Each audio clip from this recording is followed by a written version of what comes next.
S&S publications publication రంగంలో రారాజు. SI constables group 2 online క్లాసుల్లో మహారాజు. S&S పబ్లికేషన్స్ SI కానిస్టేబుల్స్ అయినా గ్రూప్ 2 అయినా 90% మంది విశ్వసించేది S&S పబ్లికేషన్స్. ఇప్పుడు SI కానిస్టేబుల్స్ గ్రూప్ 2 ఆన్లైన్ క్లాసుల్లో ప్రభంజనం సృష్టిస్తూ స్టేట్ నెంబర్ 1 గా రాణిస్తున్న మన S&S యాప్ లో క్వాలిటీ వీడియోస్ కు నమ్మకమైన బుక్స్ కు మారుపేరు S&S పబ్లికేషన్స్. ఫోన్ నంబర్స్ 7377222999 మరియు 9097588999. ప్రాథమిక హక్కులు ముఖ్యాంశాలు అన్నప్పుడు మీకు ఇక్కడ భారతీయులకు మాత్రమే వర్తించే హక్కులు అని చెప్పారు. మీకు ఇందాక నేను చెప్పాను భారతీయులకు మాత్రమే వర్తించే హక్కులు, భారతీయులతో పాటు విదేశీయులకు వర్తించే హక్కులు, నకారాత్మక హక్కులు, సకారాత్మక హక్కులు, బాలబాలికల హక్కులు, సాంప్రదాయక హక్కులు, ఆధునిక హక్కులు, అల్పసంఖ్యాక వర్గాల హక్కులు. అల్పసంఖ్యాక వర్గాల హక్కులు ఇప్పుడు ఇవన్నీ మనం చూడాలి. ఇప్పుడు మీరేమన్నారు సార్, భారతీయులకు మాత్రమే వర్తించే హక్కులు అని చెప్పాం. ఇక్కడ చూడమ్మా, భారతీయులకు మాత్రమే వర్తించేటువంటి హక్కులు ఏంటేంటివి సార్ అంటే 15, 16, 19, 21A, 29, 30. 29, 30. ఇక్కడ చూడమ్మా, భారతీయులకు మాత్రమే వర్తించే హక్కులు 15, 16, 19, 21A, 29, 30. ఇవి భారతీయులకు మాత్రమే వర్తించేటువంటి హక్కులు. ఇప్పుడు ఒక చిన్న ఎగ్జాంపుల్ తీసుకుందాం సార్. ఆ ఎగ్జాంపుల్ ఏంటంటే, ఈ హక్కులని కనుక నేను క్లాస్ చెప్పే క్రమంలో 15వ ఆర్టికల్ రాగానే ఇది భారతీయులకు వర్తిస్తుంది, 16 రాగానే ఇది భారతీయులకు వర్తిస్తుంది, ఆ తర్వాత 19 వచ్చిన తర్వాత ఇది భారతీయులకు వర్తిస్తుంది, ఆ తర్వాత 20 వచ్చిన తర్వాత ఇది భారతీయులకు వర్తిస్తుంది, 29 వచ్చిన తర్వాత భారతీయులకు వర్తిస్తుంది, 30 వచ్చిన తర్వాత భారతీయులకు వర్తిస్తుంది. ఇలా ఆ ఆర్టికల్ వచ్చిన ప్రతిసారి ఇది భారతీయులది, ఇది విదేశీయులది, ఇది నకారాత్మకం, ఇది సకారాత్మకం, ఇది బాలబాలికలు ఇలా చెప్పితే ఎంతటి మెమొరీ ఉన్న వాళ్ళన్నా, ఎంతటి పేషెన్స్ ఉన్న వాళ్ళన్నా కానీ they may be lose their memory. వాళ్ళు గుర్తుపెట్టుకోవడం చాలా కష్టంగా మారుతుంది. ఎందుకంటే అమ్మా, ఒక్కొక్క ఆర్టికల్ని ఇది భారతీయులు, ఇది విదేశీయులు, నకారాత్మకం, సకారాత్మకం, బాలబాలికలు, సాంప్రదాయం, ఆధునిక, అల్పసంఖ్యాక ఇలా చెప్తే ఎలా? అందుకే నేనేం చేశానమ్మా అంటే, మీ అందరికీ సులభంగా గుర్తుండడం కోసం, మీరు ఎక్కువ శ్రమ పడకుండా ఈజీగా గుర్తుపెట్టుకోవాలంటే వీటన్నింటినీ తీసుకొచ్చి ఒక చోట పెట్టుకుంటే కనుక ఈజీగా మనకు వర్కౌట్ అవుతుంది సార్. అందుకేనమ్మా, భారతీయులకు మాత్రమే వర్తించే హక్కులు 19, 15, 16, 19, 21A, 29, 30. దీనిపైన కూడా మీ ఏపీఎస్సీ కానిస్టేబుల్లో ఒక బిట్ వచ్చింది. భారత రాజ్యాంగంలోని క్రింద పేర్కొన్న ప్రకరణలో గల ప్రాథమిక హక్కులు భారత పౌరులకు మాత్రమే వర్తిస్తాయి. మీకు ఇందాకే చెప్పాను, భారత పౌరులకు మాత్రమే వర్తిస్తాయని చెప్పాను. నేను చెప్పిన దాంట్లో ఏమున్నాయమ్మా? 15 ఆర్టికల్ ఉందా లేదా? ఉంది. 16 ఆర్టికల్ ఉందా లేదా? ఉంది. 19 ఉందా లేదా? ఉంది. 29 ఉందా లేదా? ఉంది. కాబట్టి ఇప్పుడు ఈ 4 ఉన్నాయంటే ఇప్పుడు రైట్ ఆన్సర్ ఏంది? 1, 2, 3, 4. మీకు ఇందాకే జస్ట్ ఫ్రాక్షన్ ఆఫ్ సెకండ్స్ ముందు ఇప్పుడు మళ్ళీ చూపిస్తా స్క్రీన్ పైన. మీకు భారతీయులకు మాత్రమే వర్తించేటువంటి హక్కులు అని చెప్పాను. చెప్పి అక్కడ 15, 16, 19, 21A, 29, 30 అని రాశాను. కానీ ఇక్కడ 4 ఆప్షన్లు ఉంటాయి కాబట్టి అందుకే 4 అడిగాడు. ఈ 4 అక్కడ ఉన్నాయా లేదా? కానీ ఇప్పుడు ఏం చేద్దాం? కాబట్టి ఇగో ఈ రకమైన క్వశ్చన్స్ అమ్మా. ఇది ఎప్పుడు వచ్చిందంటే AP constable 2019, 2019 previous question just happened in 2019 previous question paper, latest last notification. కాబట్టి అమ్మా ఇలా ఉంటుంది సార్. కాబట్టి ఈ రకమైనటువంటి ప్రయత్నం కూడా మనం చేయాల్సి ఉంటుంది. కాబట్టి ఇది నీ సంబంధించిన సమాచారం. మరి ఇక్కడ ఇంకో క్వశ్చన్ వచ్చింది. ప్రాథమిక హక్కులకు సంబంధించి క్రింది వాళ్ళు సరికానిది ఇది. ప్రాథమిక హక్కులు అపరిమితమైనవి కావు. నిజంగా అపరిమితమైనవా? కావు కదా, వాస్తవం. సరికాందా అన్నాడు, రైట్. కొన్ని ప్రాథమిక హక్కులు భారత పౌరులు మాత్రమే వర్తిస్తాయి, అవునా కాదా? వాస్తవం. ప్రాథమిక హక్కులు అమెరికా రాజ్యం తీసుకున్నాం, అవునా కాదా? వాస్తవం. ప్రాథమిక హక్కులు సవరించడానికి వీల్లేదు, ఇది నిజమా? సవరించడానికంట వీలు లేదంటున్నారు. నిజంగానే సవరించడానికి వీలు లేదా? సవరించవచ్చా? సవరించవచ్చును. ప్రాథమిక హక్కుల్లోని దేన్నైనా సవరించవచ్చును. సవరించే అధికారం ఉంది భారత పార్లమెంట్కు 368 ప్రకారం. అది కేశవానంద భారతి కేసు చెప్పింది. అందుకే ఇక్కడ సవరించడం వీల్లేదన్నాడు కాబట్టి ఇది తప్పు. కాబట్టి రైట్ ఆన్సర్ ఏంది? 4 రైట్ ఆన్సర్. అంటే సరికానిది అన్నాడు కాబట్టి సరికానిది ఏంది? 4 ఆప్షన్. ఈ 3 సరైనవి కాబట్టి 4 రైట్ ఆన్సర్. ఇది ఎప్పుడు అడిగాడమ్మా అంటే ఏపీ కానిస్టేబుల్ 2016. AP constable 2016. కాబట్టి ఏపీ కానిస్టేబుల్ 2016లో అడిగాడమ్మా. సో ఫ్రెండ్స్ ఇలాంటి క్వశ్చన్ కూడా వస్తుంటాయి కాబట్టి అందుకే మనం జాగ్రత్త పడాలి. అలాగే ఇక నెక్స్ట్ మనం ఎక్కడున్నాం సార్? ప్రాథమిక హక్కులు వాటి ముఖ్యాంశాల దగ్గర ఉన్నాం. మరి ఆ ముఖ్యాంశాలు అన్నప్పుడు ఇక్కడ చూడవచ్చు మనము. మరి భారతీయులకు మాత్రమే వర్తించే హక్కులు అనుకున్నప్పుడు మీకు ఇందాకే చెప్పాను, అది 15, 16, 19, 21A, 29, 30 ఈ హక్కులు కేవలం భారతీయులకు మాత్రమే వర్తిస్తాయని చెప్పండి. ఈ హక్కులు కేవలం భారతీయులకు మాత్రమే వర్తిస్తాయని చెప్పండి. అలాగేనమ్మా ఇప్పుడు ఇంకోటి ఏంటంటే భారతీయులతో పాటు విదేశీయులకు వర్తించే హక్కులు. అంటే భారతీయులతో పాటు విదేశీయులకు కూడా వర్తిస్తాయంట.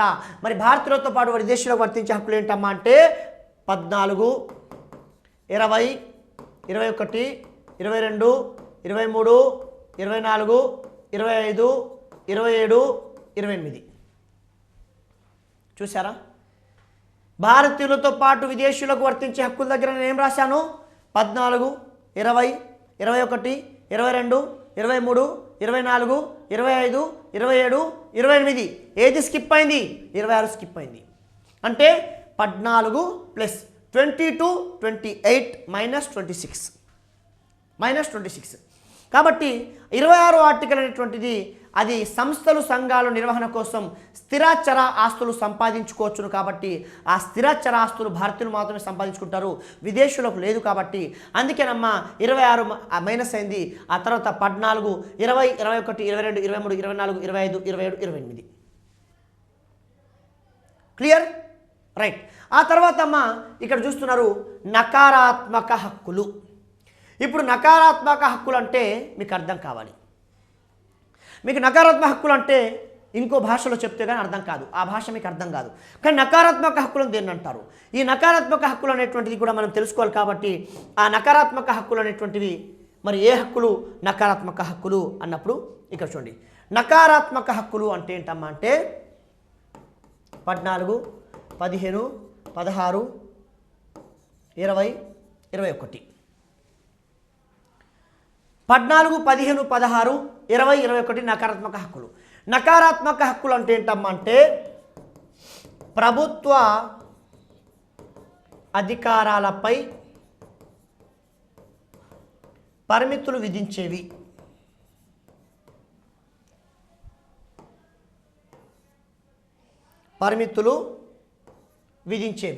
మరి ఇక్కడ నకారాత్మక హక్కులు అంటే ఏంటమ్మా అంటే ప్రభుత్వ అధికారాలపై పరిమితులు విధిస్తాయి.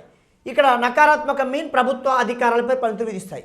14, 15, 16, 20, 21 రాశాను. 14 ఏంటమ్మా? చట్టం ముందు అందరూ సమానులే. మరి చట్టం ముందు అందరూ సమానులే కాదు అని చెప్పేటువంటి అధికారం ఈ ప్రభుత్వాలకు ఉందా? లేదు. కాబట్టి వాళ్ళ అధికారం చెల్లుబాటు అవుతుందా? కావట్లేదు. అంటే వాళ్ళ అధికారంపై పరిమితులు పడ్డాయా లేదా? పడ్డాయి. 15వ ఆర్టికల్ ఏం చెప్తుంది? విద్యలో రిజర్వేషన్లు. 16 ఏం చెప్తుంది? ఉద్యోగాలు రిజర్వేషన్లు. ఆ రిజర్వేషన్ అమలు చేయలేము అని చెప్పేటువంటి అధికారం ప్రభుత్వాలకు ఉందా? లేదు. కాబట్టి వాళ్ళ అధికారానికి పరిమితులు విధించింది లేదా? విధించింది. నెక్స్ట్ 20 ఏం చెప్తుంది? నేరము శిక్ష నుంచి రక్షణ. 21 ఏం చెప్తుంది? జీవించే హక్కు. మీకు జీవించే హక్కు లేదు అని చెప్పేటువంటి అధికారం ప్రభుత్వాలకు ఉందా? లేదు. కాబట్టి ఖచ్చితంగా జీవించే హక్కు నేరము శిక్ష నుంచి అమలు చేయాల్సిందే. అంటే వాళ్ళ అధికారాలపై పరిమితులు విధించబడ్డాయా లేదా?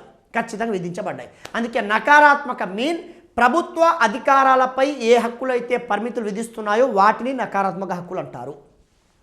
కనుక అదేవి 14, 15, 16, 20, 21 వీటిని ఏమంటారంటే నకారాత్మక హక్కులు అంటారు. రైట్ అమ్మా. ఇక నెక్స్ట్ ఏంటి? సకారాత్మక హక్కులు. మరి సకారాత్మక హక్కులు అంటే ఏంటేంటివి? 17, 23, 24, 17, 23, 24 ఇవి సకారాత్మక హక్కులు. సకారాత్మకం అంటే ఏంటి? ప్రభుత్వ బాధ్యతలను సూచిస్తాయి. ప్రభుత్వ బాధ్యతలు సూచిస్తాయమ్మా. ఏమంటారు? సకారాత్మక హక్కులు. ఇవి ప్రభుత్వ బాధ్యతలు సూచిస్తాయి. ఉదాహరణకమ్మా 17 ఉంది. 17 ఏం చెప్తుంది? పౌరుల మధ్య ఏ వివక్ష చూపరాదు. అది ప్రభుత్వమైన పౌరులైన కులం పేరుతో, మతం పేరుతో, జాతి పేరుతో, స్త్రీ పురుష లింగ జన్మ పేరుతో ఏ వివక్ష చూపరాదు. అంటే ఒక వ్యక్తికి కులం పేరుతో, మతం పేరుతో, జాతి పేరుతో అవమానపరచరాదు అనేటువంటి 17th ఆర్టికల్. ఇది దేశ పౌరులకు ఎవరికి గౌరవం ఉండదు. కానీ ఏ పౌరునైనా కనుక కులం పేరుతో, జాతి పేరుతో, మతం పేరుతో కనుక అవమానపరిచినట్లయితే కఠిన కారాగార శిక్ష అని చెప్పి చట్టం చేయండి, అప్పుడు గౌరవం ఉంటుంది. కాబట్టి ఈ హక్కు అమలు కావాలంటే ఏం చేయాలి? ఖచ్చితంగా చట్టం చేయాలి. ఒకవేళ మీరు అవమానపరిస్తే కఠిన కారాగార శిక్ష, జీవిత ఖైదు, మరణశిక్ష అని చెప్పి చట్టాలు. 23వ ఆర్టికల్ ఉంది, వ్యభిచారం నిషేధం, వెట్టిచాకి నిషేధం. కానీ చేస్తారా? చేయరు. అదే వ్యభిచార నిషేధ చట్టం, వెట్టిచాకి నిషేధ చట్టం చేయండి, అప్పుడు ఆటోమేటిక్గా అందరు గౌరవిస్తారు. 24 ఉంది, బాల కార్మిక వ్యవస్థ నిషేధం. ఈ బాల కార్మిక వ్యవస్థ నిషేధం అనేటువంటిది ఎవరు గౌరవించరు. బాల కార్మికుడిని పనిలో పెట్టుకుంటే 2 సంవత్సరాల జైలు శిక్ష అని చెప్పండి, ఆటోమేటిక్గా వాళ్ళు పనులు పెట్టుకోకుండా గౌరవిస్తారు ఆ చట్టాన్ని. అందుకే సకారాత్మకం అంటే ప్రభుత్వ బాధ్యతలు సూచిస్తాయి. అంటే ఈ హక్కులు అమల్లోకి రావాలంటే ఖచ్చితంగా ప్రభుత్వాలు చట్టాలు చేయాలి. మీరు చూస్తారు 17th ఆర్టికల్ కోసం అస్పృశ్యత నిషేధ చట్టం, 23వ ఆర్టికల్ కోసం వెట్టిచాకి నిషేధ చట్టం, 24వ నిబంధన కోసం బాల కార్మిక వ్యవస్థ నిషేధ చట్టం. ఎందుకు వచ్చాయి? ఎవరు చేశారు? ప్రభుత్వాలు చేశారు. ఎందుకు చేశారు? వారి బాధ్యత. ఎందుకు? ఇవి అమలు చేయాలి కాబట్టి. అందుకే సకారాత్మకం అంటే ప్రభుత్వ బాధ్యతలను సూచిస్తాయి. అందుకే 17, 23, 24. అందుకే గతంలో చాలాసార్లు అడిగారు, ప్రాథమిక హక్కుల్లోని ఉన్నటువంటి అన్నీ తనకు తానే అమలుకి వస్తాయి. కానీ కొన్ని హక్కులు ప్రభుత్వాలు చట్టాలు చేస్తేనే అమలుకి వస్తాయి. ఏవి? 17, 23, 24. ఇక్కడ ప్రభుత్వాలు చట్టాలు చేయకపోతే అమల్లోకి రావు. ఖచ్చితంగా చట్టాలు చేయాల్సిందే. అందుకేనమ్మా ఇక్కడ కింద పేర్కొన్న ఏ హక్కులు ప్రభుత్వాలు చట్టాలు చేస్తేనే అమల్లోకి వస్తాయి వెతకండి. 17 ఉండాలి, లేదా 23 ఉండాలి. అది లేకపోతే 24 ఖచ్చితంగా ఉంటుంది సార్, 24 ఖచ్చితంగా ఉంటుంది. అందుకేనమ్మా అన్ని హక్కులు తనకు తానే అమలుకి వస్తాయి. కానీ 17, 23, 24 మాత్రం ప్రభుత్వాలు చట్టాలు చేస్తేనే అమలుకి వస్తాయి. అందుకే వాటిని ఏమంటారంటే సకారాత్మక హక్కులు అంటారు. సకారాత్మక మీన్ ప్రభుత్వ బాధ్యతలను సూచిస్తాయని చెప్పండి సార్. అలాగే ఇక నెక్స్ట్ ఏంటి? బాలబాలికల హక్కులు. బాలబాలికల హక్కులు. ఈ బాలబాలికలకు వర్తించే హక్కులు అంట.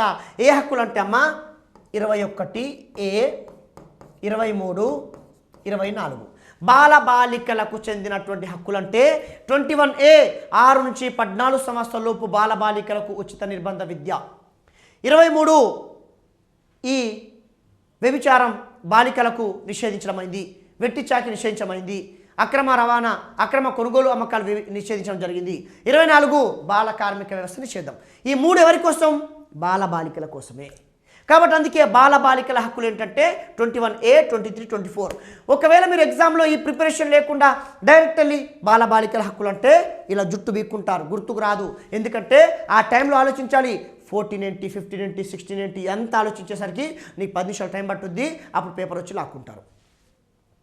కనుక అందుకే భారతీయులకు మాత్రమే వర్తించే హక్కులు ఏంటివి, భారతీయులతో పాటు విదేశీయులకు వర్తించే హక్కులు ఏంటి, సకారాత్మక హక్కులు ఏంటి, నకారాత్మక హక్కులు ఏంటి, బాలబాలికల హక్కులు ఏంటో మనకు అవగాహన కలిగి ఉండాలి. కాబట్టి బాలబాలికల హక్కులు ఏంటమ్మా? 21A, 23, 24. క్లియర్? రైట్. నెక్స్ట్ సాంప్రదాయక హక్కులు. ఈ సాంప్రదాయక హక్కులు అంటే ఏంటి? సాంప్రదాయ హక్కులు అంటే అమ్మా ఇక్కడ గమనించండి. 1 సమాన హక్కు, 2 స్వేచ్ఛ స్వాతంత్ర్యపు హక్కు. మరి ఇక్కడ సాంప్రదాయ హక్కులు అంటే ఏంటమ్మా అంటే సమానత్వ హక్కు అని చెప్పండి, స్వేచ్ఛ స్వాతంత్రపు హక్కు అని చెప్పండి. ఈ 2 హక్కులను ఏమంటారంటే ట్రెడిషనల్ రైట్స్ అంటారు. సాంప్రదాయత హక్కులు అంటే ట్రెడిషనల్ రైట్స్ అంటారు చెప్తాం మనమ్మా. అది సమానత్వ హక్కు, రైట్ టు ఈక్వాలిటీ, అలాగే స్వేచ్ఛ స్వాతంత్ర హక్కు, రైట్ టు ఫ్రీడమ్. ఈ 2 ఏంటి? మనకు సాంప్రదాయ హక్కులు, ట్రెడిషనల్ రైట్స్ అంటారు అని చెప్పండి. అలాగే ఆ తర్వాత ఆధునిక హక్కులు. ఆధునిక హక్కులు. ఆధునిక హక్కుల్లో పీడనాన్ని నిరోధించే హక్కు. రైట్. నెక్స్ట్ మరొకటమ్మా మత స్వాతంత్రపు హక్కు. మత స్వాతంత్ర్యపు హక్కు. రైట్. నెక్స్ట్ మరొకటమ్మా విద్యా సాంస్కృతిక హక్కు. మరొకటమ్మ రాజ్యాంగ పరిహారపు హక్కు. పరిహారపు హక్కు. సో ఇవేమంటారు? ఆధునిక హక్కులు అంటారు. ఆధునిక హక్కులు అంటే మోడర్న్ రైట్స్. ఆధునిక హక్కులు mean modern rights. Traditional rights అన్ని రెండు. ఏంటంటివి? సమానత్వ హక్కు మరియు స్వేచ్ఛ స్వాతంత్రపు హక్కు. ఆధునిక హక్కులు ఏంటివి? అప్పుడు పీడనాన్ని నిరోధించే హక్కు, మత స్వాతంత్రపు హక్కు, విద్యా సాంస్కృతిక హక్కు, రాజ్యాంగ పరిహారపు హక్కు. రాజ్యాంగ పరిహారపు హక్కు. ఇవి ఏంటి అమ్మ అంటే ఆధునిక హక్కులు అని చెప్పండి. సమానత్వ హక్కు మరియు స్వేచ్ఛ స్వాతంత్ర హక్కు అంటే ఏంటంటే అవి సాంప్రదాయ హక్కులు అని చెప్పండి. ఒకసారి మీరు మళ్ళీ గమనించండి అమ్మా. ఇక్కడ చూడొచ్చు మీరు. మరి భారతీయులకు మాత్రమే వర్తించే హక్కులు అన్నప్పుడు ఇవి చూడండి 15, 16, 19, 21A, 29, 30. ఇవి కేవలం భారతీయులకు మాత్రమే వర్తించే హక్కులు. నెక్స్ట్ భారతీయులతో పాటు విదేశీయులకు వర్తించే హక్కులు. అప్పుడు 14, 20, 21, 22, 23, 24, 25, 27, 28. అంటే 26 మిస్ అయిందమ్మా. 14 + 22, 28 - 26. నెక్స్ట్ నకారాత్మక హక్కులు. నకారాత్మక హక్కులు అంటే ప్రభుత్వ అధికారాలపై పరిమితులు విధిస్తాయి. ప్రభుత్వ అధికారులపై పరిమితులు విధిస్తాయి. అధికారాలు చెల్లవు అని చెప్తాయి. అవేంటివి? 14, 15, 16, 20, 21. ఇవి అధికారులు పరిమితులు విధిస్తాయి. నకారాత్మక హక్కులు అంటారు. నెక్స్ట్ సకారాత్మక హక్కులు అంటే ఏంటి? ప్రభుత్వ బాధ్యతలను సూచిస్తాయి. ప్రభుత్వ బాధ్యతలు సూచిస్తాయి. ఏంటివి? 17, 23, 24. ఇక్కడ జాగ్రత్త పడాల్సింది ఏంటంటే ప్రాథమిక హక్కులన్నీ తనకు తానే అమలుకి వస్తాయి స్వతహాగా. కానీ ప్రభుత్వం చట్టాలు చేస్తేనే అమల్లోకి వచ్చే హక్కులు ఏంటివంటే అప్పుడు 17, 23, 24. 17, 23, 24 అని చెప్పండి. నెక్స్ట్ ఆ తర్వాత బాలబాలికలకు వర్తించే హక్కులు. అప్పుడు ఏంటి వస్తాయి? 21A, 23, 24 అని చెప్పండి. ఇవి బాలబాలికలకు. అలాగే నెక్స్ట్ ఇక సాంప్రదాయ హక్కులు. ఈ సాంప్రదాయ హక్కులు వచ్చేసి ఏంటంటివి? 2. ఒకటి సమానత్వ హక్కు, స్వేచ్ఛ స్వాతంత్ర్యపు హక్కు. రైట్. అలాగే ఆ తర్వాత ఆధునిక హక్కులు. ఆధునిక హక్కులు ఎన్ని? 4. ఒకటి పీడనాన్ని నిరోధించే హక్కు, మత స్వాతంత్రపు హక్కు, విద్యా సాంస్కృతిక హక్కు, రాజ్యాంగ పరిహారపు హక్కు. రాజ్యాంగ పరిహారపు హక్కు. ఈ 4 ఏంటి? ఆధునిక హక్కులు. సాంప్రదాయ హక్కులు ఎన్ని? 2. ఏంటంటివి? సమానత్వ హక్కు, స్వేచ్ఛ స్వాతంత్ర హక్కు. ఆధునిక హక్కులు ఏంటివి? పీడనాన్ని నిరోధించే హక్కు, మత స్వాతంత్ర హక్కు, విద్యా సాంస్కృతిక హక్కు, రాజ్యాంగ పరిహారపు హక్కు. రాజ్యాంగ పరిహారపు హక్కు. ఇవన్నీ ఏంటమ్మా అంటే ఆధునిక హక్కులు అని చెప్తాం. ఏమంటాము? ఆధునిక హక్కులు అని మనం ఇక్కడ చెప్పుకుంటాం. ఫైనల్గా ఇంకేముంది ఇక్కడ? అల్పసంఖ్యాక వర్గాల హక్కులు. అంటే మరి మైనారిటీల కోసం ఏ హక్కులు ఉన్నాయి? మైనారిటీల హక్కులు వేటిని పిలుస్తారు? ఏ హక్కులను మైనారిటీ హక్కులు అంటారు అన్నప్పుడు ఇప్పుడు మైనారిటీల హక్కులు వచ్చేసి 2 ఉంటాయమ్మా. ఒకటి మత స్వాతంత్రపు హక్కు మరియు విద్యా సాంస్కృతిక హక్కు. ఇక్కడ చూస్తున్నారమ్మా. మత స్వాతంత్రపు హక్కు, రైట్ టు మరి రిలీజన్, అలాగే కల్చరల్ ఎడ్యుకేషన్ రైట్ అమ్మా. విద్యా సాంస్కృతిక హక్కు. ఇవి ఈ 2 అల్పసంఖ్యాక వర్గాల వారి కోసం అని మనం చెప్పుకోవచ్చు. మరి ఇవి మన ప్రాథమిక హక్కుకు సంబంధించినటువంటి ముఖ్యాంశాలు. ఇవి భారత్లో మాత్రమే వర్తించేవి. భారతీయులతో పాటు విదేశంలో వర్తించేది నకారాత్మకం, సకారాత్మకం, బాలబాలికలు, సాంప్రదాయక, ఆధునిక, అల్పసంఖ్యాక వర్గాల హక్కులు. రైట్. మరి ఇవి ముఖ్యాంశాలమ్మా. ఈ ముఖ్యాంశాల తర్వాత మనకు నేరుగా ఇప్పుడు సమానత్వపు హక్కు మొదటిది. మరి సమానత్వపు హక్కు అన్నప్పుడు 14 నుంచి 18 ఉంటాయి. కానీ ఇక్కడ అభ్యర్థులు గమనించాల్సింది ఏంటంటే ప్రాథమిక హక్కులు అనేటువంటివి 12 నుండి 35 వరకు ఆర్టికల్స్ అని చెప్పుకుంటాం మనం. మరి డైరెక్ట్గా సమానత్వపు హక్కు ప్రారంభించుకుంటే మరి 12వ అధికరణం 13వ అధికరణం ఎవరు చెప్పాలి? అది ఎందుకోసం? చాలామంది అభ్యర్థులు చేసే పొరపాటు ఏంటంటే ఇదే. డైరెక్ట్గా ప్రాథమిక హక్కులు అనగానే సమానత్వపు హక్కు నుండి చెప్పుకోవడాలు, సమానత్వపు హక్కు నుండి చదువుకోవడాలు, ఈ పొరపాట్లు జరుగుతున్నాయి.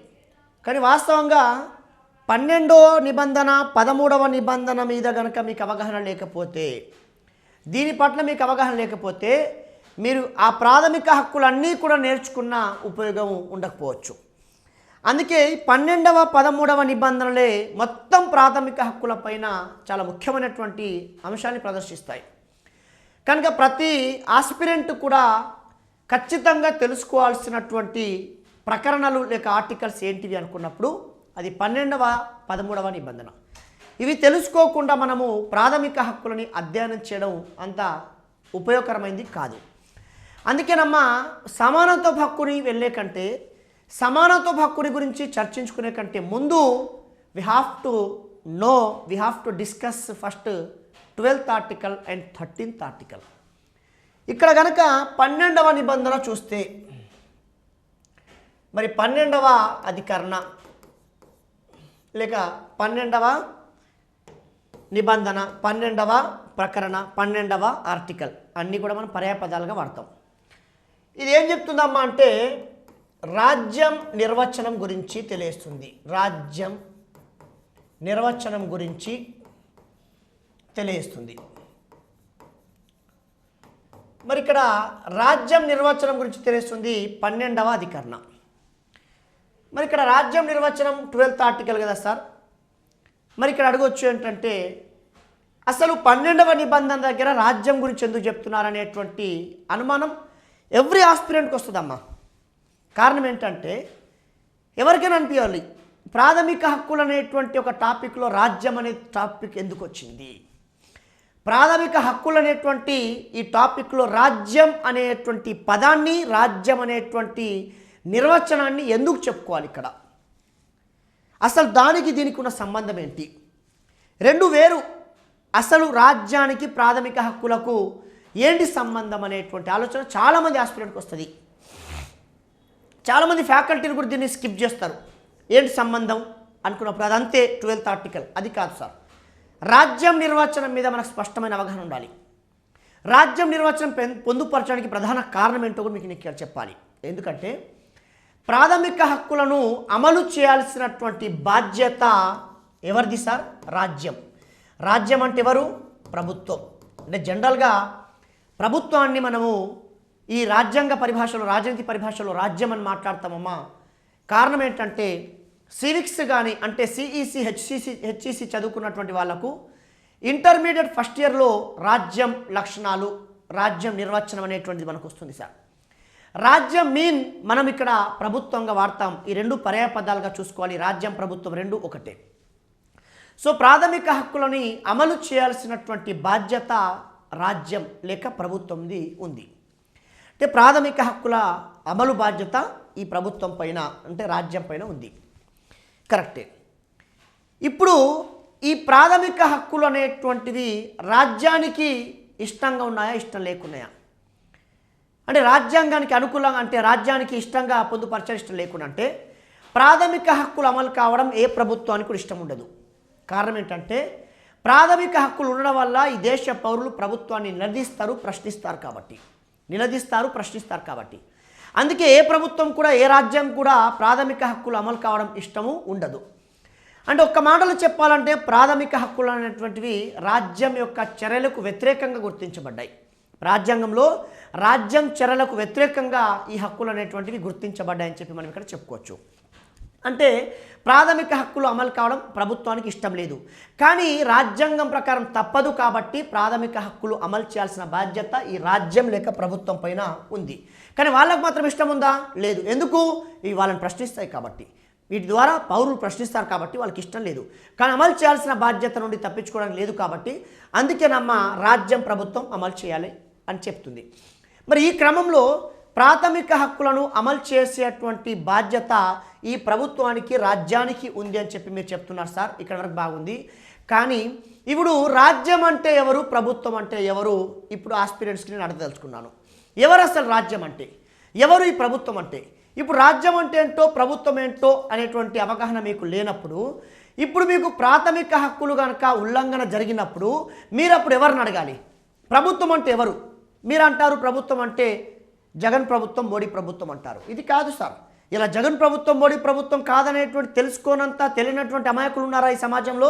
ఆ ఆస్పిరెంట్స్ అలాంటి వాళ్ళు ఉన్నారా? ఎవరు లేకపోయి ఉండొచ్చు. కానీ ఇక్కడ రాజ్యం, ప్రభుత్వం పైన ప్రాథమిక హక్కుల బాధ్యత ఉంది, అమలు చేసే బాధ్యత అన్నప్పుడు ఇప్పుడు ప్రభుత్వం, రాజ్యం అంటే ఏంటో నీకు అవగాహన లేదు. అలాంటప్పుడు నీ హక్కులు ఉల్లంఘన జరిగినప్పుడు అప్పుడు నువ్వు ఎవరిని ప్రశ్నిస్తావు? నీ హక్కులు అమలు చేయాల్సిన బాధ్యత ప్రభుత్వం, కానీ ప్రభుత్వం అంటే నీకు తెలియదు, ఇప్పుడు రాజ్యం అంటే నీకు తెలియదు. అప్పుడు నీ హక్కులు ఉల్లంఘన జరిగినప్పుడు అప్పుడు ఏం జరుగుతుంది, ఏం చేస్తావు? అందుకేనమ్మా ఇక్కడ 12వ అధికరణం దగ్గర ఏం చేశారంటే రాజ్యం నిర్వచనం అనేటువంటి దాన్ని పొందుపరిచారు. కారణం ఏంటయ్యా, ఎందుకు రాజ్యం నిర్వచనం పెట్టారంటే ప్రాథమిక హక్కులను అమలు చేయాల్సినటువంటి బాధ్యత ఈ రాజ్యం అంటే ప్రభుత్వంది ఉంది. ఆ ప్రాథమిక హక్కులు రాజ్యం ప్రభుత్వం చర్యలకు వ్యతిరేకంగా గుర్తించబడ్డాయి కనుక ప్రాథమిక హక్కులు అమలు చేయాల్సిన బాధ్యత ప్రభుత్వాది కనుక ప్రభుత్వం అంటే ఏంటో ఈ అభ్యర్థులకు అవగాహన లేకపోతే కనుక మీ హక్కులు ఉల్లంఘన జరిగినప్పుడు అప్పుడు మీరు ఎవరిని ప్రశ్నించాలో కూడా తెలుసుకోలేని పరిస్థితిలో ఉంటారు సార్. అందుకేనమ్మా ఇవాళ 12 ఆర్టికల్ దగ్గర రాజ్యాంగ నిర్మాతలు తెలివిగా ఏం చేశారంటే రాజ్యం నిర్వచనం పెట్టారు. రాజ్యం అంటే ఏంటో వాళ్ళు చెప్పారు. ఇప్పుడు ఆ రాజ్యం అంటే ఏంటో నువ్వు తెలుసుకున్న తర్వాత నీ హక్కులు కనుక ఉల్లంఘన జరిగినా, నీ హక్కులు అమలు కాకపోయినా, ఎస్ నా హక్కులు అమలు చేయాల్సిన బాధ్యత వీళ్ళపై ఉంది అనేటువంటి అంశాన్ని నువ్వు తెలుసుకోగలిగావు. అందుకేనమ్మా ఇవాళ రాజ్యం ప్రభుత్వం అంటే ఖచ్చితంగా మనం తెలుసుకోక తప్పదు, తెలుసుకోవాల్సినటువంటి అవసరం ఎంతైనా ఉంది. అందుకే రాజ్యం నిర్వచనం గురించి మనం తెలుసుకోవాలి ఖచ్చితంగా. మరింతకి రాజ్యం అంటే ఇందాకే చెప్పానమ్మా, ప్రభుత్వం అంటారు, ప్రభుత్వం అంటే రాజ్యం అంటారు. దీన్ని పర్యాయ పదాలుగా మనం ఇక్కడ చూస్తుంటాము. రాజ్యం అనే నిర్వచనం కనుక అవగాహన ఉంటే భవిష్యత్తులో నీ హక్కులు ఎక్కడ ఉల్లంఘన జరిగినా, ఎక్కడ అమలు కాకపోయినా నా హక్కులు అమలు చేయాల్సింది వీళ్ళు అనేటువంటి విషయం నీకు అవగాహన ఉంటేనే నీ హక్కులు సంపూర్ణంగా అమలవుతాయి తప్ప లేకపోతే అమలు కావు. అందుకేనమ్మా రాజ్యం అంటే ఏంటో నువ్వు ఖచ్చితంగా తెలుసుకోక తప్పదు. మరింతకి 12వ నిబంధన దగ్గర రాజ్యాంగ నిర్మాతలు మరి రాజ్యం అంటే ఏం చెప్పారు అంటే వాళ్ళు చెప్పారు రాజ్యం అంటే నేను చెప్పాను ఇందాకే మళ్ళీ చెప్తున్నాను, రాజ్యం ప్రభుత్వం రెండు ఒకటే, వేరు కాదు, పర్యాయ పదాలుగా చూస్తాము. కాబట్టి ప్రభుత్వాన్ని ఈ భాషలో మాట్లాడుకుంటే కనుక దాన్ని రాజ్యం అంటాము. కాబట్టి ఇక్కడ 12వ అధికరణ దగ్గర రాజ్యం నిర్వచనం అని చెప్పారు రాజ్యాంగ నిర్మాతలు. మరి రాజ్యం అనగా ఎవరు? అందుకే రాజ్యం అనగా ఎవరు, ఇక్కడ రాజ్యం అనగా ఎవరు వస్తారమ్మా అంటే ఒకటి కేంద్ర రాష్ట్ర ప్రభుత్వాలు. కేంద్ర రాష్ట్ర ప్రభుత్వాలు రాజ్యం పరిధిలోకి వస్తారు. రాజ్యం అంటే అమ్మ కేంద్ర రాష్ట్ర ప్రభుత్వాలు వస్తాయి. అంటే నీ ప్రాథమిక హక్కులు కాపాడాల్సిన బాధ్యత ఇక్కడ కేంద్ర ప్రభుత్వం అంటే మోడీ ప్రభుత్వంపై ఉంది, రాష్ట్ర ప్రభుత్వం అంటే ఇవాళ జగన్ ప్రభుత్వంపై ఉంది. నీ హక్కులు అమలు చేయాల్సిన బాధ్యత కేంద్ర రాష్ట్ర ప్రభుత్వాలు. అంటే రాజ్యం అంటే ప్రభుత్వం అంటే ఎవరు? కేంద్ర ప్రభుత్వం, రాష్ట్ర ప్రభుత్వం. అంతేకాదమ్మా ఇంకా ఎవరిపైన ఉందంటే కేంద్ర రాష్ట్ర శాసనసభలు. కేంద్ర రాష్ట్ర శాసనసభలు అంటే నీ హక్కులు అమలు చేయాల్సినటువంటి బాధ్యత కేంద్ర రాష్ట్ర శాసనసభలపై కూడా ఉందమ్మా. ఆ కేంద్ర రాష్ట్ర శాసనసభలు అంటే కేంద్రంలో లోక్సభ, రాజ్యసభ, రాష్ట్రంలో శాసనసభ, విధాన పరిషత్ ఉంటాయమ్మా. నీ హక్కులు అమలు చేయాల్సిన బాధ్యత ఆ సభలపైన కూడా ఉంది. ఎందుకంటే రాజ్యాంగ నిర్మాతలు 12వ నిబంధన వద్ద చెప్పారు, ఇగో ఈ కేంద్ర రాష్ట్ర శాసనసభలు కూడా రాజ్యం అనే పరిధిలోకి వస్తారని చెప్పి. మీరు గమనించండి, సరిగ్గా ఒక సంవత్సరం క్రితం శంషాబాద్ టోల్గేట్ దగ్గర, టోల్గేట్ ప్లాజా దగ్గర ఒక ప్రియాంక రెడ్డి అనేటువంటి అమ్మాయి చనిపోయింది. ఆ ప్రియాంక రెడ్డి అనే అమ్మాయి అత్యాచారానికి గురై చంపేస్తే ఆ ప్రియాంక రెడ్డి కోసం యావత్ దేశం మొత్తం ప్రసంగించింది, గలం విప్పింది. అంతెందుకు సార్, తెలంగాణలో జరిగితే ఆవిడ పేరే ప్రియాంక రెడ్డిని దిశ అంటారు. ఏకంగా ఏపీ రాష్ట్ర శాసనసభ దిశా చట్టాన్ని తీసుకొచ్చింది. ఈ అంశాన్ని లోక్సభ మాట్లాడింది, రాజ్యసభ మాట్లాడింది. ఎందుకు? ఆ అమ్మాయికి 21వ నిబంధన ప్రకారం జీవించే హక్కు ఉంది.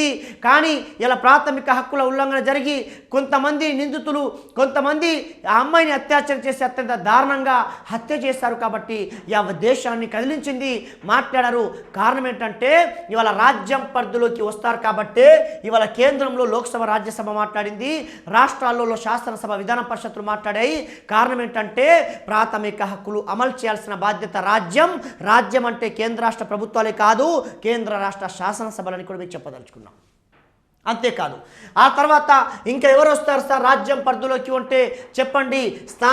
సంస్థలైనటువంటి స్థానిక సంస్థలు అయిన పంచాయత్ రాజ్ వ్యవస్థ మరియు మున్సిపాలిటీలు మున్సిపాలిటీలు.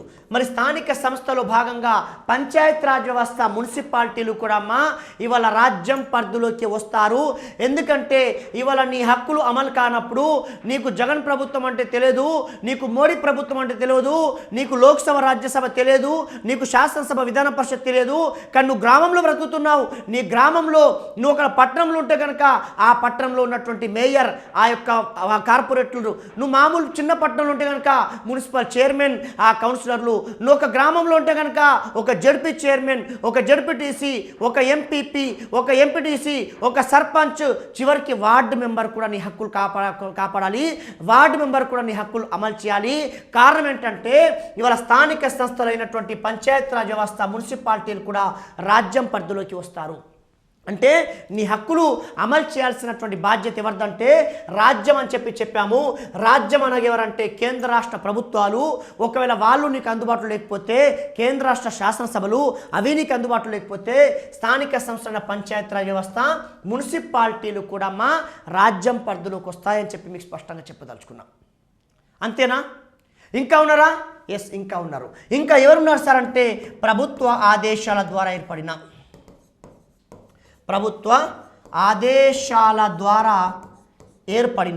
మరి ప్రభుత్వ ఆదేశాల ద్వారా ఏర్పడినటువంటి ఎల్ఐసి,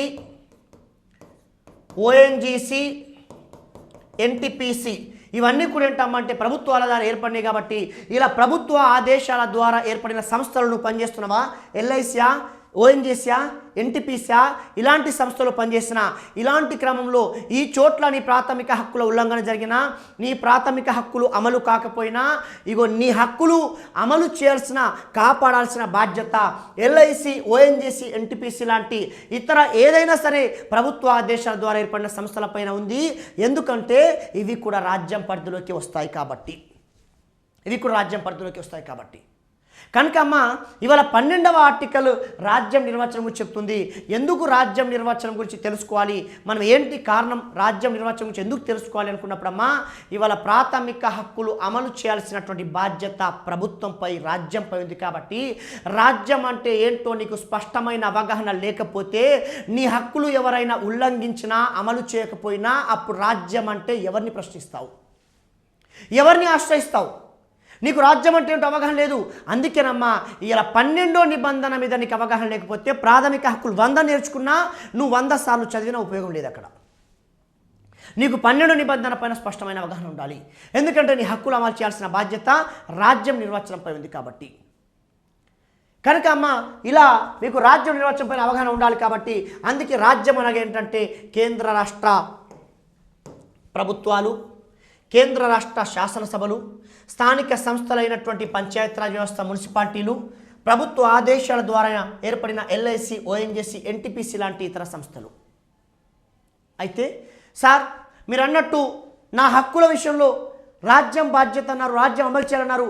నాకు కేంద్ర రాష్ట్ర ప్రభుత్వాలు తెలియదు, కేంద్ర రాష్ట్ర శాసనసభలు తెలియదు, నాకు స్థానిక సంస్థలు తెలియదు, మున్సిపాలిటీ తెలియదు, నాకు ప్రభుత్వ ఆదేశాల ద్వారా ఏర్పడినటువంటి నేను ఇక్కడ ఎల్ఐసిలో పనిచేయట్లేదు, ఓఎన్జీసీలో పనిచేయట్లేదు, ఎన్టీపీసీలో పనిచేయట్లేదు. నేను ఎక్కడో ఒక గ్రామీణ ప్రాంతంలో, నేను ఎక్కడో ఒక అడవి ప్రాంతంలో ఒక మామూలు సంస్థలో పనిచేస్తున్నా. ఇప్పుడు నా హక్కులు కాలరాస్తే అప్పుడు నేను ఎవరిని సంప్రదించాలి? అప్పుడు నా హక్కుల అమలు కోసం ఎవరిని ఆశ్రయించాలి? నా హక్కులు అమలు చేయాల్సిన బాధ్యత అక్కడ ఎవరిది? మీరు అన్నారు ఇగో రాజ్యం అంటే ఇందులో ఏవి కూడా నాకు సంబంధం లేదు, నాకేవి సంబంధాలు లేవు, నేను వీళ్ళతో ఎవరితో నాకు అంత అవగాహన లేదు. ఇప్పుడు ఏం చేయాలి? అందుకే సార్ కేవలం రాజ్యం అంటే ఇవి మాత్రమే కాకుండా అమ్మా ఇక్కడ సుప్రీంకోర్టు ఒక చాలా బ్రాడ్, చాలా విశాల దృక్పథంతో ఒక తీర్పిచ్చిందమ్మా. ఒక విశాల దృక్పథంతో తెప్పించింది. సుప్రీంకోర్టు ఏం చెప్పిందమ్మా అంటే మీరు ఒకవేళ కేంద్ర రాష్ట్ర ప్రభుత్వాలు, కేంద్ర రాష్ట్ర శాసనసభలు, స్థానిక సంస్థలైన పంచాయతీరాజ్ వ్యవస్థ, మున్సిపాలిటీలు, ప్రభుత్వ ఆదేశాల ద్వారా ఏర్పడినటువంటి ఎల్ఐసి, ఓఎన్జీసీ, ఎన్టీపీసీలు ఇవన్నీ ఏం లేవా? అయితే అప్పుడు సుప్రీంకోర్టు ఏం చెప్పిందమ్మా అంటే ఆ సుప్రీంకోర్టు ఒక విశాల దృక్పథంతో ఒక తీర్పు ఏమిచ్చిందంటే ఎస్, మీరు పనిచేసే సంస్థ మూలధనంలో ప్రభుత్వ వాటా ఉందా చూసుకోండి, అది రాజ్యం పరిధిలోకి వస్తుంది. మీరు పనిచేసే సంస్థ యొక్క మొత్తం ఖర్చులు ప్రభుత్వం భరిస్తుందా, అయితే అది కూడా రాజ్యం పరిధిలోకి వస్తుంది. మీరు పనిచేసే సంస్థ ఆర్థిక లావాదేవీలు ప్రభుత్వ నియంత్రణలు ఉన్నాయా, అయితే అది కూడా రాజ్యం పరిధిలోకి వస్తుంది. మీరు పనిచేసే సంస్థ పరిపాలన, నియంత్రణ రాజ్యం పరిధిలో ఉందా? అయితే అది కూడా రాజ్యం పరిధిలోకి వస్తుంది. అంటే కేవలం ఇవి మాత్రమే కాకుండా సుప్రీంకోర్టు ఒక అడుగు ముందుకేసి ఇంకొక తీర్పిచ్చి తను ఏం చెప్పిందంటే రాజ్యం అంటే ఇదే కాదు, రాజ్యం అంటే ఇంకా కొంత విస్తరించిందమ్మా. ఎలా విస్తరించిందంటే తాను చెప్పిన దాంట్లో ఒకటి, సంస్థ మూలధనంలో ప్రభుత్వ వాటా ఉందా? ప్రభుత్వ వాటా ఉన్నప్పుడు, లేదా నంబర్ 2, సంస్థ మొత్తం ఖర్చును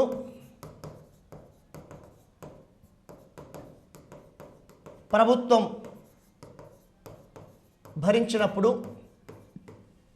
3, సంస్థ ఆర్థిక లావాదేవీలు ప్రభుత్వ ఆధీనంలో ఉన్నప్పుడు, 4, సంస్థ పరిపాలన నియంత్రణ ప్రభుత్వ అధీనంలో ఉన్నప్పుడు. మరి ఇక్కడ సంస్థ మూలధనంలో ప్రభుత్వ వాటా ఉందా? అది కూడా రాజ్యం పరిధిలోకి వస్తుంది. సంస్థ మొత్తం ఖర్చును ప్రభుత్వం భరిస్తుందా? అయితే అది కూడా రాజ్యం పరిధిలోకి వస్తుంది. అంటే అది కూడా ప్రభుత్వం పరిధిలోకి వస్తుంది. సంస్థ ఆర్థిక లావాదేవీలన్నీ ప్రభుత్వ నియంత్రణలు ఉన్నాయా? అయితే అది కూడా రాజ్యం పరిధిలోకి వస్తుంది. సంస్థ యొక్క పరిపాలన నియంత్రణ రాజ్యం పరిధిలో ఉందా? అయితే అది కూడా రాజ్యం పరిధిలోకి వస్తుంది.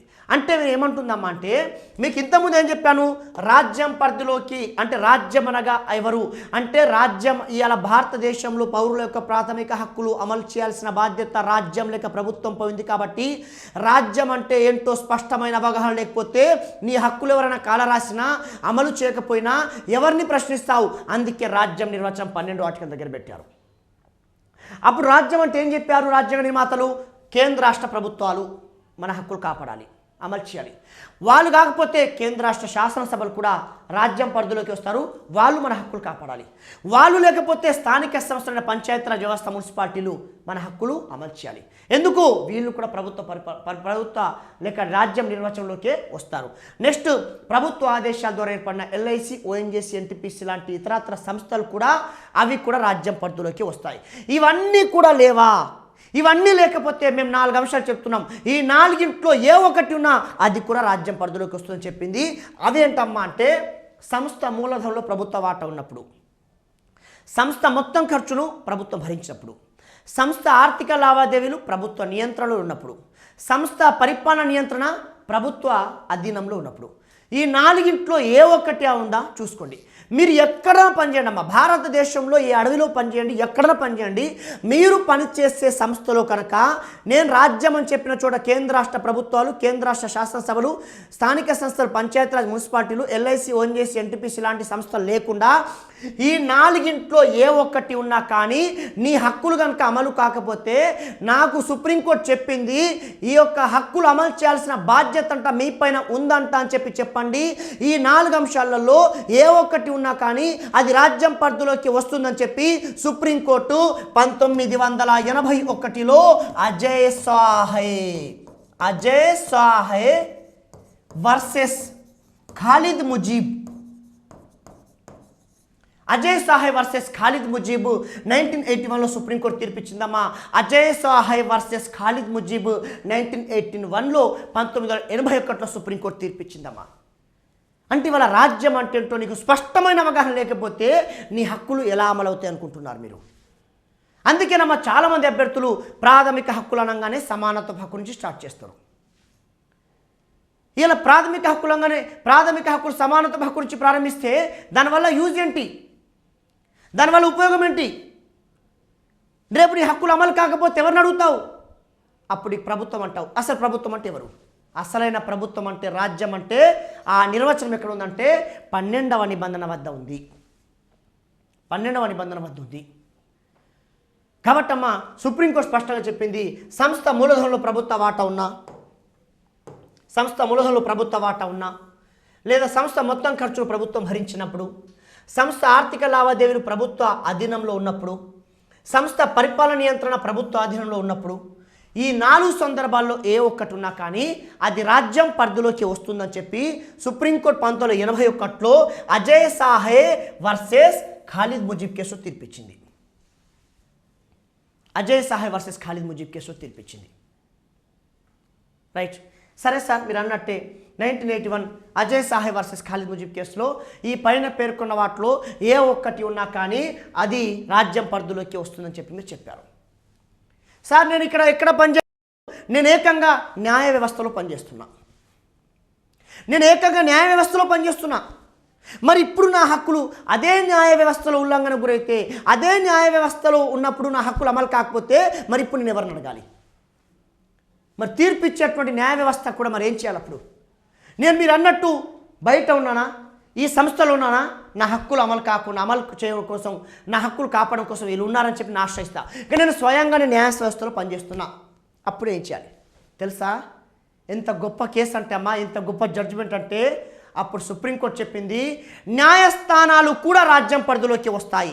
న్యాయస్థానాల యొక్క కార్యనిర్వాహక విధులు సైతం ఇవాళ రాజ్యం పరిధిలోకి వస్తాయని చెప్పి సుప్రీంకోర్టు 1988లో ఆ కేసు ఏంటమ్మా అంటే RS Nayak versus Antulay versus RS Nayak, AR Antulay versus RS Nayak, AR Antulay versus RS Nayak case తీర్పిచ్చింది ఏంటమ్మా అంటే ఈవెన్ న్యాయస్థానాల యొక్క కార్యనిర్వాహక విధులు సైతం రాజ్యం పరిధిలోకి వస్తాయి. మీరు న్యాయ వ్యవస్థలో ఒక సూపరింటెండెంట్గా పనిచేస్తున్నారా, ఒక గుమాస్తాగా పనిచేస్తున్నారా, ఒక టైపిస్ట్గా పనిచేస్తున్నారా, లేకపోతే ఒక సీనియర్ అసిస్టెంట్గా పనిచేస్తున్నారా? ఇలా మీరు ఏ పదవిలో ఉండి ఏ ఉద్యోగం ఉన్నా కానీ మీ హక్కులను కనుక పై అధికారి ఉల్లంఘిస్తే అప్పుడు మీరు అడగండి, నా హక్కులు అమలు చేయాల్సిన బాధ్యత ఈ న్యాయ వ్యవస్థపై ఉంది అని ఎవరో కాదు, స్వయంగా దేశ సర్వోన్నత న్యాయస్థానం చెప్పింది సుప్రీంకోర్టు. అది AR Antulay versus RS Nayak in the year of 1988. ఎంతమందికి తెలుసు? ఇప్పుడు మీరు ఆలోచించండి అమ్మా, 12వ నిబంధన రాజ్యం నిర్వచనం గురించి మీకు స్పష్టమైన అవగాహన లేకపోతే మీ హక్కులు ఎలా అమలైతే అనుకుంటున్నారు? మీరు ఎలా అమలవుతాయి అనుకుంటున్నారు? అందుకేనమ్మా ఇవాళ 12వ నిబంధన ఎందుకు పొందుపరిచారు రాజ్యాంగ నిర్మాతలు అంటే అమ్మా, ఈ దేశ పౌరుల యొక్క ప్రాథమిక హక్కులు, ప్రతి ఒక్కరి ప్రాథమిక హక్కులు అమలు కావాలంటే రాజ్యం అంటే ఏంటో, ప్రభుత్వం ఏంటేంటో స్పష్టమైన అవగాహన ఉన్నప్పుడు మాత్రమే అమలవుతాయి. అంతవరకు అమలుకి వస్తారు కనుక అమ్మా, అందుకే ఇవాళ ఈ రకమైనటువంటి ఏర్పాట్లు చేసింది సుప్రీంకోర్టు. కాబట్టి అమ్మ ఇవాళ రాజ్యం ప్రభుత్వం అంటే ఏంటో స్పష్టమైన అవగాహన లేకపోతే మన హక్కులు అమలు కావు, ఓపెన్ సీక్రెట్. అందుకే రాజ్యాంగ నిర్మాతలు రాజ్యం నిర్వచనం తెచ్చి పొందుపరిచారు. కానీ మనకేమనిపిస్తుంది, అరే ప్రాథమిక హక్కుల టాపిక్లో రాజ్యం ఎందుకు వచ్చింది ఇక్కడ? అసలు దాని అవసరం ఏమొచ్చింది? హక్కుల గురించి మాట్లాడుకోవాలి కానీ రాజ్యం గురించి మేము ఎందుకు మాట్లాడుకోవాలి? వాస్తవం. కానీ ఆ హక్కులు అమలు చేయాల్సింది ఎవరు? అదే రాజ్యం. హక్కులు అమలు చేయాల్సింది ఎవరు? ఆ ప్రభుత్వం. కాబట్టి ప్రభుత్వం అంటే ఏంటో తెలుసా? తెలియదు. అందుకే 12వ నిబంధన రాజ్యం అని చెప్పి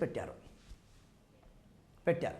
అందుకేనమ్మా ఇవాళ రాజ్యం అంటే ఏంటో స్పష్టమైన అవగాహన ఉండాలి. కాబట్టి అందుకే రాజ్యం అనగా 12వ నిబంధన చూస్తున్నారా, మా రాజ్య నిర్వచనం తెలుస్తుంది. అది కేంద్ర రాష్ట్ర ప్రభుత్వాలు నీ హక్కులు అమలు చేయాలి. అది కాదా కేంద్ర రాష్ట్ర శాసనసభలు కూడా నీ హక్కులు అమలు చేయాలి. స్థానిక సంస్థలైనటువంటి పంచాయతీరాజ్ వ్యవస్థ, మున్సిపాలిటీలు కూడా నీ హక్కులు అమలు చేయాలి. ప్రభుత్వ ఆదేశాల ద్వారా ఏర్పడినటువంటి ఎల్ఐసి, ఓఎన్జీసీ, ఎన్టీపీసీ లాంటి సంస్థలు కూడా రాజ్యం పరిధిలోకి వస్తాయి. కాబట్టి అవి కూడా నీ హక్కులు అమలు చేయాలి. అలాగే నువ్వు పనిచేసే సంస్థలో మూలధనంలో ప్రభుత్వ వాటా ఉందా చూసుకోండి ఒకసారి. సంస్థ మొత్తం ఖర్చును ప్రభుత్వం భరిస్తుందా? అయితే అది కూడా రాజ్యం పరిధిలోకి వస్తుంది. సంస్థ ఆర్థిక లావాదేవీలు ప్రభుత్వ అధీనంలో ఉన్నాయా? అయితే అది కూడా రాజ్యం పరిధిలోకి వస్తుంది. సంస్థ పరిపాలన నియంత్రణ ప్రభుత్వ అధీనంలో ఉందా? అయితే అది కూడా రాజ్యం పరిధిలోకి వస్తుందని చెప్పి సుప్రీంకోర్టు ఈ 4 ఏ ఒక్కటి ఉన్నా అది రాజ్యం పరిధిలోకి వస్తుందని చెప్పి సుప్రీంకోర్టు 1981లో అజయ్ సాహే వర్సెస్ ఖాలిద్ ముజీబ్ కేసులో తీర్పిచ్చిందమ్మా. అంతేకాదు మీరు న్యాయ వ్యవస్థలో పనిచేస్తున్నారా కనుక అందుకే ఇలా AR Antulay versus RS Naik కేసులో సుప్రీంకోర్టు ఏం చెప్పిందంటే న్యాయస్థానాలు సైతం రాజ్యం పరిధిలోకి వస్తాయని చెప్పి సుప్రీంకోర్టు 1988వ సంవత్సరంలో AR Antulay versus RS Naik కేసులో తీర్పిచ్చిందమ్మా. సో ఫ్రెండ్స్, ఇది రాజ్యం నిర్వచనం. ఇప్పుడు రాజ్యం నిర్వచనం ఏంటో నీకు సంపూర్ణమైన అవగాహన వచ్చింది కాబట్టి ఇక ఖచ్చితంగా నీ హక్కులు ఎంతటి లోతైన ప్రదేశంలో నివసించినా నువ్వు నీ హక్కులు అమలవుతాయి. ఎందుకు? నీకు రాజ్యం అంటే ఏంటో అర్థమైంది కాబట్టి, రాజ్యం అంటే ఏంటో స్పష్టమైన అవగాహన ఉంది కాబట్టి. ఈ అవగాహన లేకుండా అమ్మ ఎప్పటికీ కూడా రాజ్యం అనేటువంటి అవగాహన లేకుండా నీ హక్కులు ఎప్పటికీ అమలు కావు. ఒకవేళ హక్కుల ఉల్లంఘన జరిగినా ఎవరిని ఆశ్రయించాలో కూడా అర్థం కాని తోచని పరిస్థితిలో ఉండిపోతాం. కారణం ఆ ప్రభుత్వం అంటే, ఆ రాజ్యం అంటే ఏంటో నీకు తెలియదు కాబట్టి. అందుకేనమ్మా రాజ్యాంగ నిర్మాతలు ఈ రాజ్యం నిర్వచనాన్ని ప్రాథమిక హక్కులు తీసుకొచ్చి పెట్టారు. అది ఏ నిబంధన వద్ద అంటే అమ్మా 12వ నిబంధన వద్ద అని చెప్పండి. 12th ఆర్టికల్ వద్ద తీసుకొచ్చి పెట్టారు. Got it? క్లియర్? రైట్.